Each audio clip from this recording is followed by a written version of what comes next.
If you're watching this video, it means that you live in a reality where COVID-19 spread to America, forcing theaters to close, in turn causing Disney Plus to premiere the remake of Mulan for $30 to own, but only as long as you have a Disney Plus subscription. If this is the reality you live in, I'm sorry. I've seen Mulan in theaters many times over the many dimensions I've visited, and the experience was always great. The following video is an automatic response, an attempt to make things right. Please enjoy. Hello and welcome to Thevious Entertainment. My name is Dan Chester, and this is Studious Gaming.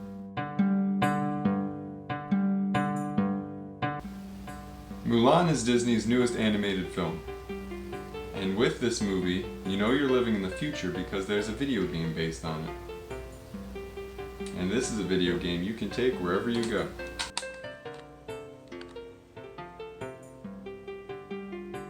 Mulan is a fine film, but how does its video game counterpart fare? Let's get into it. There's a lot of reading. I guess it makes sense. They got to catch you up on a whole lot of history. Alright, but here's where the game starts. Oh, okay. Alright, just a little bit more reading. I get that. But this would make a great level. Oh, no. More reading. Okay. Finally, you get to start in his training camp, and let me tell you, these controls are funky, in a bad way. You can walk, run, jump, and throw rocks. That's it. That's all you'll ever need. And these doors are the worst enemy in the entire game. You have to be far enough away to hit them with your rock, then dash through them. But you have to throw a rock at the next door with the exact right distance to get by. You have to be very precise. And you have to do it up to 4 times in a row. If you take too long, it launches you way back where you came from. Other than that, it's a pretty basic platform. It tries to hit on some of the moments from the film, though it's odd about what it chooses to focus on. For instance, there's this level where you have to swim past naked people so they don't find out that you're actually a girl. I get that there's a scene where Mulan takes a bath in a river, and there's some tension about her being exposed, but I wouldn't make an entire level about it. Not to mention that the objective says to get to the other side of the river. Why does she swim the full length of the river? It seems unnecessary. And where are her clothes? Did she swim a mile or 2 upriver naked, and now she has to swim all the way back? What's going on here? And this is just one of a few gimmicky levels that break up the monotony of the platforming. The other one is a sledding level, which is pretty fun, but it's also pretty freaking hard. Towards the end of the game, there's a level that takes place in a palace. And it's kind of hard to navigate through the city. And there are these canopies that you have to bounce on, which is another challenging task. Now, where am I going? How do I bounce? I eventually found out that you can just hold down the jump button for a higher second bounce. Now I'm a pro. You have a health bar, so you have to make sure that you're not taking too much damage. I had a hard time here in this ice level because if I wasn't too low on health, I would fail at one of these ice sliding sections. You can throw snowballs at enemies. Hold on, what is she throwing? It's only a few pixels, so it's hard to see.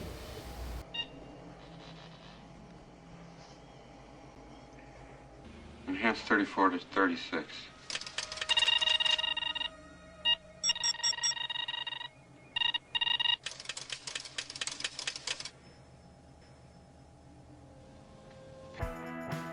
When enemies get hit by the snowballs, they get knocked down, but they get up real quick.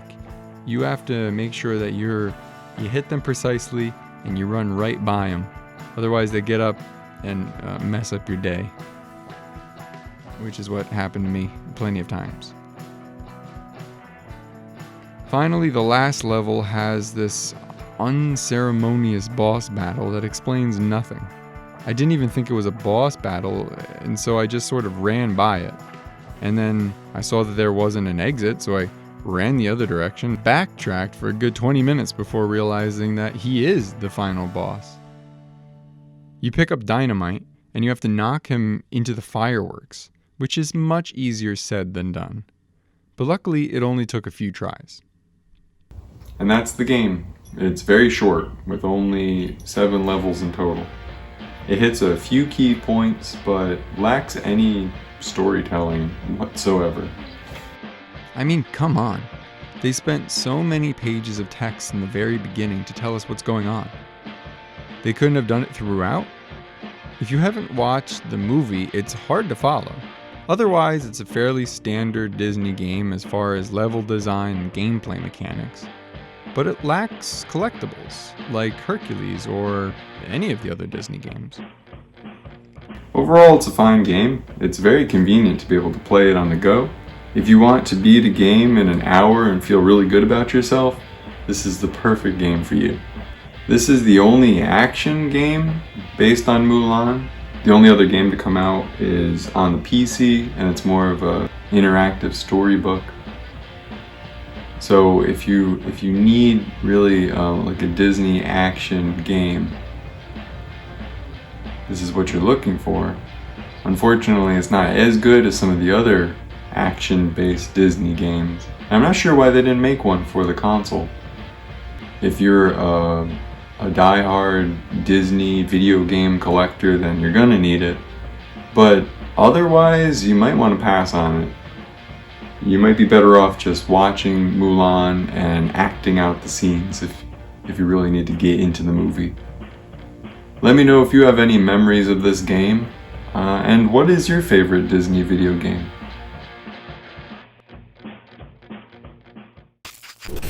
If you're watching this, it means we did it.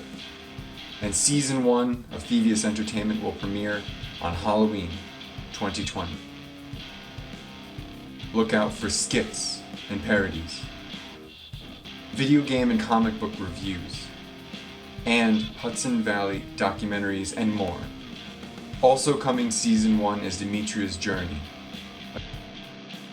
a Greek mythology-based web series about a woman with a supernatural connection to music, and her friends, who accompany her on a journey from Athens to Delphi to see a concert. But the road is not as easy as it seems. All this is coming weekly, starting Halloween 2020.